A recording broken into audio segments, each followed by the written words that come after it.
up, half dressed, still buzzing. Text said I keep it 100. Fuck my balls, text him I ain't coming. Keep it 100. Keep it one, keep it one, keep it, keep it one, keep it one, keep it one, keep it one, keep it, keep it one, keep it 100. Yeah, I keep it 100. Hello and welcome to another episode of Tables, Athers and Chairs. Today we have an international guest with us.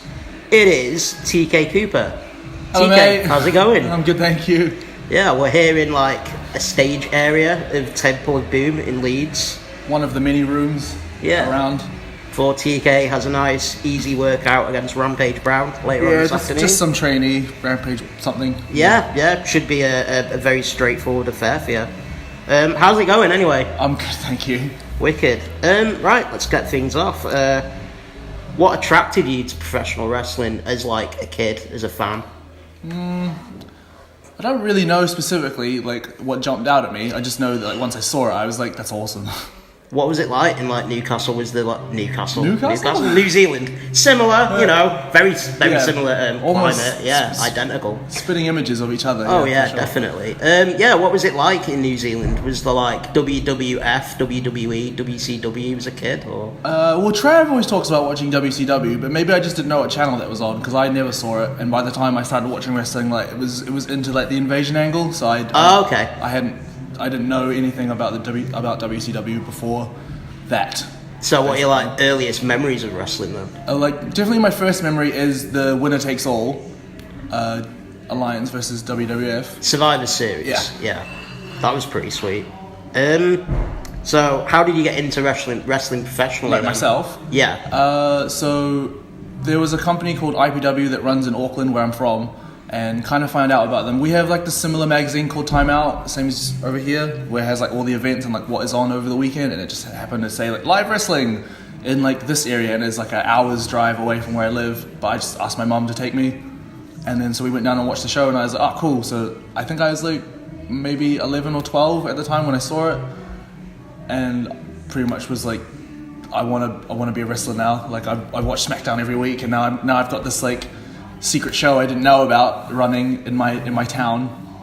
How do I get involved? And then they told me I had to be 16, so I had to wait like a few years. And then I started training when I was 17, and that was pretty much that was it. From there, just off to the races. What was the scene like down in New Zealand? When I started, there was 2 promotions, maybe 3 in the country. 2 of them were in. So like, if you know your geography, listeners, and I don't think you will, so Auckland's where I'm from, and Wellington, the capital of New Zealand, is in the middle of New Zealand. It's like an 8-hour drive, so I mean, you figure out like it's a 3-hour drive from Newcastle or whatever. Michael Cole said. So like there were 2 promotions based in Wellington and 1 in Auckland, and so the scene wasn't massive. It was essentially just them main 3 promotions. That was it. Yeah, I mean, main 3, only 3. Only 3, okay. And then since I've left, like a lot more have like sprouted out off of the backs of just more people want to be wrestlers, so more people are starting promotions and more people are getting training and stuff. Like the most prominent one now is SPW in the South Island, which is like me and Will and Trav have wrestled for. Like there are other people that have also wrestled, but like most notably that. So like they're doing pretty well. They just had like Emma. Tennille. Anyone else massive wrestle there? Well, that's like the most successful promotion in New Zealand at the moment, I think. Is that where the big Super Show was recently? Yeah. The big like event center. That was really cool. So that was pretty special for New Zealand. I was pretty bummed I couldn't be a part of it or go, but like it was pretty cool to just like see New Zealand wrestling on that kind of level. I think it's the same as like when people go to like Wembley or the Electric Ballroom or like those sort of things. It's just be like, wow, I can't believe like our local show is now on such a big stage. That was like similar vibes. I was like just really proud to have like, even though I wasn't like a major part of the promotion, still be like, New Zealand wrestling is awesome, is on its way. Speaking of awesome, is it true that Trav trained you basically? He's one of the main ones that trained me. I could tell you the other guys that were like my initial trainers, but like Alfred Valentine, Johnny King, Davey Deluxio, those were the 3 guys that trained me in New Zealand. But obviously those names are just they're important to me because like I watched them when I started wrestling, and like they were trainers who became friends, who became like what's that phrase? Train until your idols become your rivals. That kind of thing of just like you put them on a pedestal, and then eventually you get to like their level, and you're like, oh cool, like I finally made it. Now I'm as good as them, or I feel like I am. What's up? What's up? We've got a run in. It's Eddie Dennis. Yeah, he's doing a podcast. You bet. No, I mean Joe just hanging out Sneaky, in the dark. sneaky boy. What was that question? Just talking about my trainers Oh, me? from New Zealand. Yeah, well, I was going to get to Eddie you. Dennis. So, like, I'll let you carry on with it so you can speak favourably about me in the room. So- I don't want you to feel bashful. So those 3 were my initial trainers, and then Trav moved to Auckland from one of the Wellington promotions, and then he went to Japan, and then he went to America, and then obviously got all this like other extensive training that my previous trainers didn't have. So then he just had so much more to like give, and I spent so much more time with Trav training under him, and then moving over to England, training with Eddie, training with Jimmy, training with Daz, like those, like I've. Yeah, it's hard to nail it down of like who trained me, because I feel like it's not like stop start, but like consistently like new people that I spend more time with to learn more. And of course, to the grow. more people that you learn from, the more different things. Yeah, that the you more pick up on. versatile, Yeah. the more like diverse your style becomes. Can you remember how long from your first training session to your actual debut match? 11 was? months. 11 months. Yep. Okay, so that's like a reasonable amount of time you weren't just chucked in straight away at the deep end. No. They try to like coddle you a little as much as they can. Like at the time, like New Zealand wrestling only has like a limited knowledge of like who is ready and like where can we go on the show if someone's at a certain level to be show ready, I guess. And at least they have the right mindset of like, even if you know the bare minimum, it's probably not enough to have like a good match in front of a crowd. And to be fair, I debuted in like the annual New Zealand Rumble, I guess. So like I was pretty like protected in that sense. So how long was it when you decided, right, New Zealand, it's going well, want to try, branch out, go somewhere else? When did you take the plunge and decide I'm going to go to the UK? Well, that's the other thing in New Zealand. So wrestling is essentially monthly because there's only one promotion I wrestle for, and it's only putting on shows every month. So getting 12 matches a year was a bit rough, and then to try go down to the Wellington promotion every so often, it was just like a bit of a because because the scene is so small, it's not as open as I guess the British scene is, of like everybody's looking for somebody to fill a spot, whereas like when there's literally only one promotion up this end of the country and one promotion down here, both have rosters, so nobody's looking for anybody, and if you ask, it's like, I don't know, that there's no room for you. It's kind of like a rivalry type thing, or? Ish, but it's more like there's no need for me, because I'm not gonna, as far as they're concerned, I'm not gonna enhance their show any more than any one of their guys is, because we're all kind of at the same level. But so I spent 4 years wrestling in New Zealand, and then moved over because I was like, I feel like I've learned all I can here now. I feel like I've kind of peaked, and I'm just kind of plateauing a little bit, so I want to do something else. And I was tossing up whether I'd go to Japan or go to America, but like something was just like, I really want to go to England because, well, I just finished uni as well, so I was like, I kind of want to just travel. So I thought England would be a good base to go out and back to like different countries, which is, they're so far so good.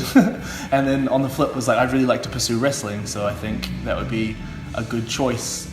And that was based purely off of seeing Chapter 13 from Progress being online for free. I was like, oh, this is sick. This is like exactly what I want. It's in London. Like, that's where I want to live. That's the wrestling I want to be doing. This is perfect. This is exactly what I need. And then so just like spent like the next year saving up all of my money so I could buy a flight, pay for my visa, and then good as gold. So it was the Projo, now Knuckle Locks, that you went to. How do you find the training there compared to New Zealand? Just completely different. Just I wasn't really, not that they don't teach it, like grappling and like chain wrestling and stuff, but New Zealand just doesn't have a background in it for people to teach. Like, it's all second. Everything my trainers learned was secondhand from like somebody else that they bring back and teach us. Whereas like I come to England, everybody who's a trainer as far as I've been trained, knows it from experience. Like what they're teaching is their own knowledge, or they've taken it from a guy who made up wrestling, I guess. Yeah. Like when Jimmy comes from like, what's it, Hammerlock wrestling school, it's like the mecca. So training under them was just, it opened my eyes so much more to wrestling. I learned so much faster than I was learning in New Zealand. So I was like really just grateful, I guess, that I could just keep learning, because I felt like I had become like stagnant in New Zealand, of like I was just as good there as anybody. So I needed to like start again somewhere and get better. How tough was it, like, moving away from, like, all your friends, all your family? Yeah, that did bum me out initially, of just the idea of moving away from all my childhood friends, my mum, my dad. It wasn't what I wanted to do, but like in order to pursue this, wrestling, had to. And I think social media has made it so much easier to appease like the homesickness of just, I can just turn on Facebook and be like, hey, miss you. What are you up to? Because FaceTime. FaceTime, yeah. So even like if it Skype, means one whatever. of you's up at 3 in the morning. Yeah, obviously it's not the same as like a physical contact, Yeah. but it's good. It's as good as I can get, and it's much better than sending a letter and just being like, oh, fingers crossed this makes it to the other side of the world. Can you remember your UK debut? Well, I actually came over to the UK like a couple years before I moved over, just for a holiday to like visit my uncle, and I just brought my gear, and so my actual UK debut was for LDN in 2013 in I don't know where. Probably Leicester. Maybe I think they run there quite a lot. somewhere. I can't remember where or what it looked like. I can't remember anything about it. But no, that's as good as it gets. 2013 for LDN somewhere. But then like my official like visa debut over here was for nope, can't remember. I've got a book of my matches. I could look it up, but I can't remember right now. Something. How long was it before you were on Progress Endeavour shows? So Back in the glory days of Endeavour. I was at the garage last night. I miss it. So we did that potential show at, what is that place called? That's in Balham. There's something in Bedlam. Balham. The Bedlam, yeah, the Bedlam in Balham. We did the potential tag, me and Dahlia against Pastor and Polly. And then from that, John was like really impressed. So he's like, yeah, we'll put you on the Endeavour show. And literally, Endeavour 13, me and Dahlia against Jack and Livy Grace. And then from that, we just went from there. We were on pretty much every show from then on. I can remember your chapter debut because it was my first ever Progress show. Oh, cool. The one in Manchester. I think it was you and Dahlia Against Polly and Flash. Yeah, that was wicked. That was really, really fun. How nervous were you on that day? Because obviously there's like, 700 people? Yeah. Was that the biggest crowd you would have worked in front of up to that point? No, because I just come off of I just done the summer camp run with Mega Slam. Okay. So I'd been wrestling in front of like, I say 2,000 people, but like it's not really like 2,000 wrestling fans. Yeah, there's just it's still a 2,000 massive people in the room. So, but like that was, I guess so. Yeah, like that was my biggest like proper indie crowd that I'd wrestled in front of, and I was like not overwhelmed. I was just excited for the idea, and just like I wasn't really nervous to perform. I was more nervous that it would or wouldn't go well. Back with your awesome gimmick of punching women in the face. Oh, I love that. I'm disappointed that's gone away, but what can I do? Yeah, so how much have you like progressed in Progress, if you will? How much have you like seen the growth that you've made from like starting off as like a mixed tag team, then going to tag with Trav when he came in, to, you know, having fairly big singles matches in Progress? Yeah, that's been pretty cool. Like at the end of our initial visa run, when they were filming Freedom's Road, when I got my first like couple of like standout matches, when I got to wrestle Hanson from War Raiders, if you will. They're always going to be War Machine. I refuse to call them that. They're the boss. And then wrestling Matt Riddle in a singles match as well. That was like just so many times I got put in a position to just like have a really great match with somebody on a perceived certain level, and objectively hold my own against them, which was pretty great. So it was really, really like those sorts of opportunities would have never come to me in New Zealand. So it just kind of proved it to myself that like this is exactly where I need to be, because like the time I've put in, the graft I've put in has paid off, has paid dividends, because I'm wrestling the likes of XYZ in front of like the most prominent promotions fan base, so it's pretty cool. Speaking of promotions, talk Riptide. I know they're fairly new, but they're getting like quite a lot of traction. Yeah, Riptide's starting to take off now. I haven't really done anything significant at Riptide. I've just always been there, but I'm hoping that the more Riptide becomes like a prominent thing, the more I can like. The only phrase I can think of now is ride the wave, which is a horrible pun, which isn't intentional, but it's just what I'm thinking of because Riptide, water, whatever. So, like, Riptide's always been really good to me as well by like including me in like and making me kind of like not necessarily the focal point, but a focal point in their shows. So I guess it's just off of the back of like the progression from Progress has like developed this character where initially. I do the same as anybody trying to break out of just I'd send out my emails, I send out my messages to all the promoters like, hey, I'm this, I do this, I can be whatever you want me to be, I'm malleable, I can come do chairs, I can come help like set up, etc., and like generally it hits a brick wall because I guess there's so many promoters getting so many like people sending them stuff, unless you're like a mild somebody, yeah, nobody really takes notice. And thankfully through being in Progress and doing well, it's meant that when I message people, like they're aware at least. Like, ideally, hopefully they don't turn their nose up of, oh, it's the guy from Progress. But and that's the brush I don't want to get tarred with. I'm a part of Progress. I'm an integral part of Progress. Like that's my bread and butter, 100%. That's my home promotion. But like, we're all independent contractors. Yeah, exactly. I just want to wrestle more, please. Yeah, I mean, it always like whenever I see like beef on the Twitter, when you've got people slagging off promotions, and like I get it with the fans, it's like people trying to be loyal, which is fair enough, like you love what you love, but like you don't have to hate the other one because you love the one. Essentially it's the same guys that are working the same shows, really. Pretty much, just in different bits and bobs. I don't personally see the point of beefing with other promotions. It all seems very counterproductive. As wrestlers, I don't think we do, but I feel like the fans are way more defensive of us than we are of. Like not that we are or aren't like more loyal to certain promotions, but saying that, we still like everybody just wants to wrestle more because that's what we love, doing wrestling. Yeah. You touched on it before that you were like flexible in like your work. Mm-hmm. Do you prefer being like the heel or the face? I imagine that being heel is a lot more fun.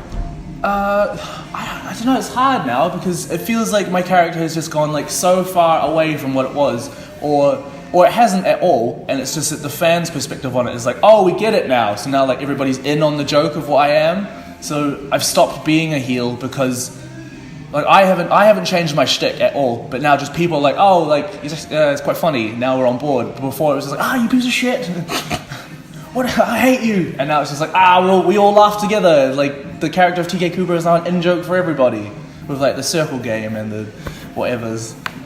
The headbutts and stuff. So, but I definitely prefer, if I can, to be a heel because I think it's more natural for like the character. But at the same time, I think like I've stopped being a bad guy, and it just comes across as cheeky now. So sometimes like it'll either get it'll get a villainous reaction, or it'll just get like that's TK up to his tricks again. Yeah, it's like Pete Dunne just gets away with it by just exactly. shrugging his shoulders. And everyone's like, oh Pete, not again. I want to talk Escaping the Midcard. Yeah, let's do it. Where did that idea come from? That's just me and Mamo hanging out every week, and then we always watch Being the Elite together because we didn't used to. It's only recently we started like, hey, should we watch it? Like, have you seen this? So we both just like on car journeys because we seem to be riding together, being on the same shows all the time, and then just on the journeys we'd be like, hey, do you watch that thing that the Young Bucks do, the Being the Elite show?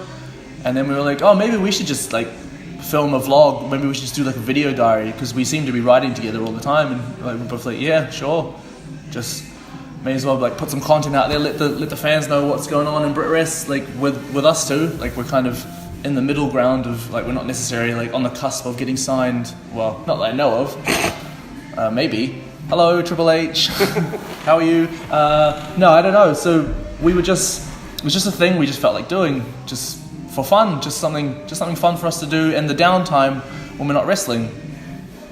And it's kind of just become a parody of itself now, where we're just like we're still doing the vlog bits, we're still putting in like match footage, but now we're just putting in extra little skits just to have some kind of like. Is it getting to the point like you'll do something and like, where do we go from this point? Kind of, yeah. Like we just like make up storylines on the fly, because it's like we just message each other, what do you think about this idea?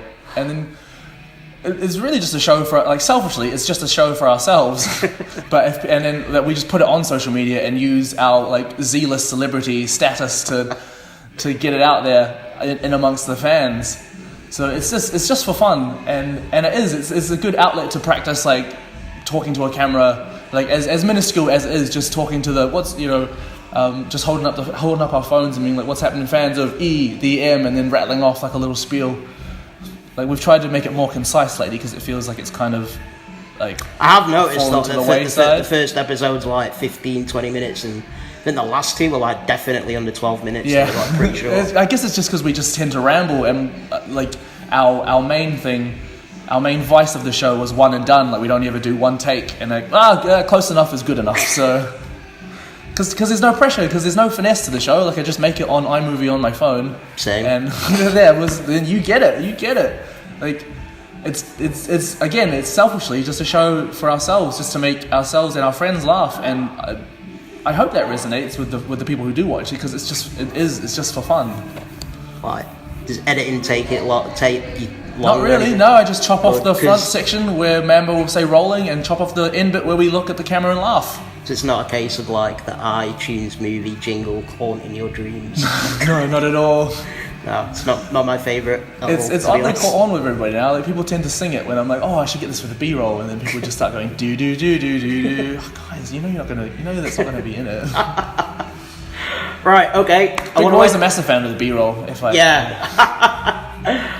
want to end it with a quick word association game. Let's do it. I want to reel off some names, and you just say the first things that come to your mind. Okay. Travis Banks. My favourite. Damon Moser. Good shirt. Spike Trevay. Surprisingly, a good dude. Jack Sexsmith. Hate him. Chuck Mambo. Best friend. Roy Johnson. POS. Pastor William Eva. Today is the day. Ginny. Another best friend. Chris Brooks. Like, similar to me, but like the antithesis of me somehow. Riptide. One of my favourites. Defiant. I miss it. I wish I could be involved more, but I guess it's just too far away. Progress. My home. My home from home. North. My home from home from home. And finally, TK Cooper. Trying his best. Where do you see yourself in 5 years' time?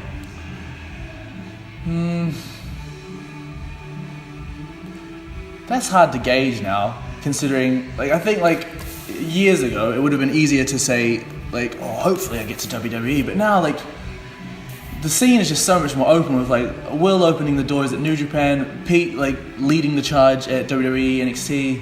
Like, there's so many channels for us as, like, I say us in, like, a very general term. Like, I'm gonna make me an us as a part of the Brit Rest, because I'm here. Like, I'm not British, but I'm part of it. So, like, I don't know if I'd like to be signed, if I'd just like to keep enjoying what I'm doing, because these people are getting, like, snatched up now. There's so many gaps, and there's so many getting signed now wouldn't, like, in 5 years' time, I don't know. I think I'd rather just keep, like, working on me, because now that there are holes at the top of the card, there's a place for me to learn how to become a main eventer, and then I can, maybe in 5 years' time, transition into becoming, like, a TV star. But for now, I just want to keep, like, working with Mambo, working with Spike, like, Moser, Roy, Ashmore, like, Sexsmith, just all my friends, and just keep, like, growing what it's become, because it's only because of people like Pete and Will that, like, these opportunities have come. And now that they finally, like, ascended, I guess, to, like, the status that they're at, like, they deserve to just, like, reap the spoils of what they've done, and I'll just not stay here, but, like, I'll be here Picking up the baton from pretty where much. they were. Keep trying to fly the flag, man, because Press is sick, and I'm glad I'm a part of it now. This is fucking awesome. Wicked. Well, TK, all the way from Auckland, Newcastle. Thank you very much for your time, Joe. man. Cheers. Let's go watch the rest of the show. Let's. Keep it 100. Keep it 100. Keep it 100.